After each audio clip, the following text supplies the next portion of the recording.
So they just don't care? It's astonishing that for 20 years this town remains the only one on Long Island with no cat shelter.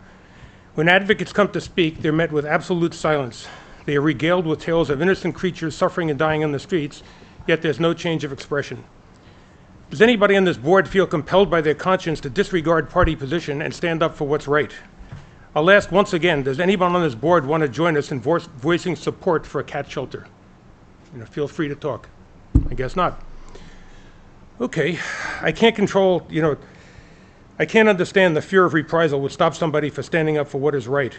We have one of the wealthiest towns anywhere, and yet we ignore needless suffering and treat cat owners as second-class citizens. Once again, if you're a cat owner in North Hempstead, I urge you to realize you are treated with total disdain.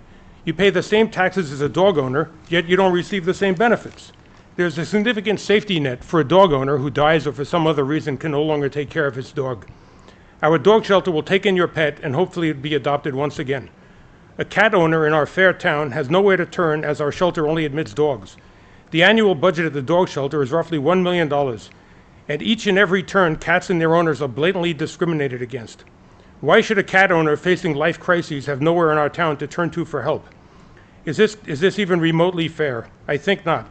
Mr. Senator, you said the decision to not have a cat shelter was made 20 years ago by John Kamen. He diverted $130,000, as we know, to heaven knows where, and the contractor sued our town and collected the $130,000 in settlement.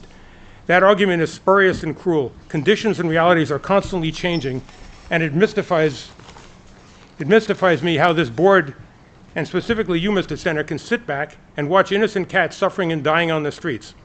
We have approximately $30 million that I know of in our capital fund, and therefore this is cruelty to the nth degree.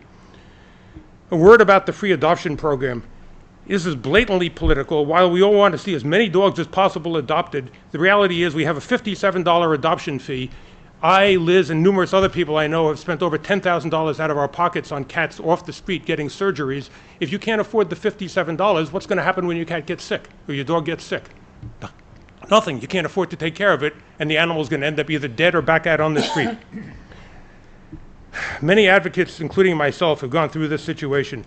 I was told that the Hempstead shelter has now returned to fixing cats 5 or 6 days a week. We have a voucher program where you have to drive 30 minutes to East Meadow each way. It is also important to note that Hempstead can hold female cats for 2 days, which is medically a necessity. Our voucher program does not offer this mandated service. We also have no monthly program, which we used to have for the past year. The conditions and services for this town are way below that of any town on Long Island. This is really a pathetic situation. Mr. Senator, you sit here dispassionately and thank us for coming. I hope that you will be thanking us for coming the day after Election Day.